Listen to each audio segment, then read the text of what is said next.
ഇപ്പോൾ വന്നൊരു വാർത്തയിലേക്ക് കൂടി നമ്മൾ പോകുന്നു. കോതമംഗലം ഉരുളൻതണ്ണിയിൽ യുവാവിനെ കാട്ടാന ചവിട്ടിക്കൊന്നിട്ടുണ്ട്. കോടിയാട്ട് സ്വദേശി എൽദോസ് ആണ് മരിച്ചത്. ബസ് ഇറങ്ങി വീട്ടിലേക്ക് പോകുമ്പോഴാണ് ആക്രമണം. സ്ഥലത്ത് നാട്ടുകാർ പ്രതിഷേധിക്കുകയാണ്. വനംവകുപ്പ് ഉദ്യോഗസ്ഥരെ നാട്ടുകാർ തടഞ്ഞിരിക്കുന്നു. അഞ്ജന അനിൽകുമാർ ചേരുന്നു കൂടുതൽ വിവരങ്ങളുമായി. അഞ്ജന അനിൽകുമാർ, എപ്പോഴാണ് സംഭവം നടന്നത്? ഇപ്പോഴും പ്രതിഷേധം തുടരുകയാണോ? ആന വരുന്നത് ഈ എൽദോസ് കാണാതെ പോയതാണോ? ആന ഇപ്പോൾ സ്ഥലത്ത് നിന്ന് മാറിക്കഴിഞ്ഞ് കാട്ടിലേക്ക് തിരികെ പോയിട്ടുണ്ടോ? അരുൺ, വീണ്ടും കാട്ടാനാക്രമണത്തിന്റെ വാർത്തകളാണ് വന്നുകൊണ്ടിരിക്കുന്നത്. ഇന്നിപ്പോൾ കോതമംഗലം ഉരുളൻതണ്ണിയിലാണ് കാട്ടാനാക്രമണത്തിൽ ഒരാൾ മരിച്ചിരിക്കുന്നത്. കൊടിയാട്ട് സ്വദേശിയായ എൽദോസ് വീട്ടിലേക്ക് പോകാനായി ബസ് ഇറങ്ങി നടക്കുന്ന വഴിയാണ് ഇയാളെ കാട്ടാന ചവിട്ടിക്കൊന്നത്. സ്ഥലത്ത് ഇപ്പോഴും നാട്ടുകാരുടെ പ്രതിഷേധം നടക്കുകയാണ്. ഇയാളെ മരിച്ച നിലയിൽ റോഡിൽ കണ്ടെത്തുകയായിരുന്നു. അതിനുശേഷം ആന തിരിച്ച് കാട്ടിലേക്ക് പോയി എന്നാണ് അവിടെയുള്ളവരിൽ നിന്നും നമുക്ക് അറിയാൻ കഴിയുന്നത്. എന്തായാലും നാട്ടുകാർ വലിയ പ്രതിഷേധമാണ് സ്ഥലത്ത് ഇപ്പോഴും നടത്തിക്കൊണ്ടിരിക്കുന്നത്. ബസ് ഇറങ്ങി സ്വന്തം വീട്ടിലേക്ക് പോകാനായുള്ള ആ ഒരു റോഡിലെ യാത്രയുടെ മധ്യയാണ് ഇയാളെ ആന ചവിട്ടിക്കൊന്നിരിക്കുന്നത്. ഇപ്പോൾ ഈ ആനയുടെ ആക്രമണമാണ് മരണകാരണം എന്നാണ് പ്രാഥമിക നിഗമനം. ഇനിയും കൂടുതൽ കാര്യങ്ങളിൽ വ്യക്തത വരേണ്ടിയിരിക്കുന്നു. എന്തായാലും ഈ രാത്രിയിലും ഇപ്പോൾ അവിടെ പ്രതിഷേധ പരിപാടികൾ നടന്നുകൊണ്ടിരിക്കുകയാണ്.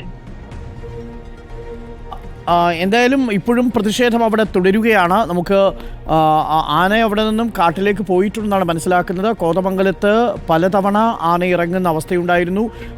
ആന ഇറങ്ങുകയും പലയിടങ്ങളിലും കിണറ്റിൽ വീഴുകയും ഒക്കെ ചെയ്യുന്ന കാര്യങ്ങൾ നമ്മൾ റിപ്പോർട്ട് ചെയ്തതാണ്. ഇന്നിപ്പോൾ വൈകുന്നേരമാണ് സംഭവം നടന്നിരിക്കുന്നത്, അല്ലേ അഞ്ജന?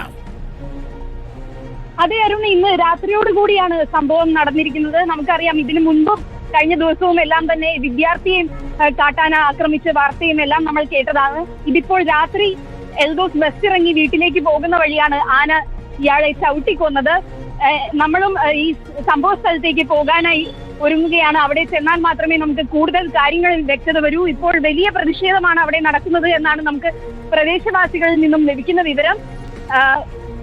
ഈ ആന ഇയാളെ റോഡിൽ വെച്ച് ചവിട്ടുകയായിരുന്നു. ഈ ആനയുടെ ചവിട്ടാണ് ഇയാളുടെ മരണകാരണം എന്നാണ് ഇപ്പോൾ നമുക്ക് അറിയാൻ സാധിച്ചിരിക്കുന്നത്. ഈ പ്രദേശത്ത് ഇതിനു മുൻപും ഇങ്ങനെയുള്ള കാട്ടാനാക്രമണത്തിനുള്ള സാധ്യതകൾ ഉണ്ടായിരുന്നതാണ്. അതെല്ലാം ഈ പ്രദേശവാസികൾ അറിയിച്ചതാണ്. എന്നിട്ടും അതിനുള്ള വേണ്ട മുൻകരുതലുകൾ ഉണ്ടാകാതെ ഇങ്ങനെയുള്ള ആക്രമണങ്ങൾ പതിവാകുന്നതിനാലാണ് നാട്ടുകാർ ഇപ്പോൾ വലിയ രീതിയിൽ അവിടെ പ്രതിഷേധം നടത്തുന്നത്. അരുൺ, ഓക്കെ, കാട്ടാന ഒരു കർഷകനെ ഇപ്പോൾ ചവിട്ടിക്കൊന്നിരിക്കുകയാണ്. എൽദോസ് എന്നു പേരുള്ള ആളാണ് മരിച്ചത്. ബസ് ഇറങ്ങി വീട്ടിലേക്ക് പോകുമ്പോഴാണ് ആക്രമണം ഉണ്ടായത്. സ്ഥലത്ത് നാട്ടുകാർ പ്രതിഷേധിക്കുകയാണ്.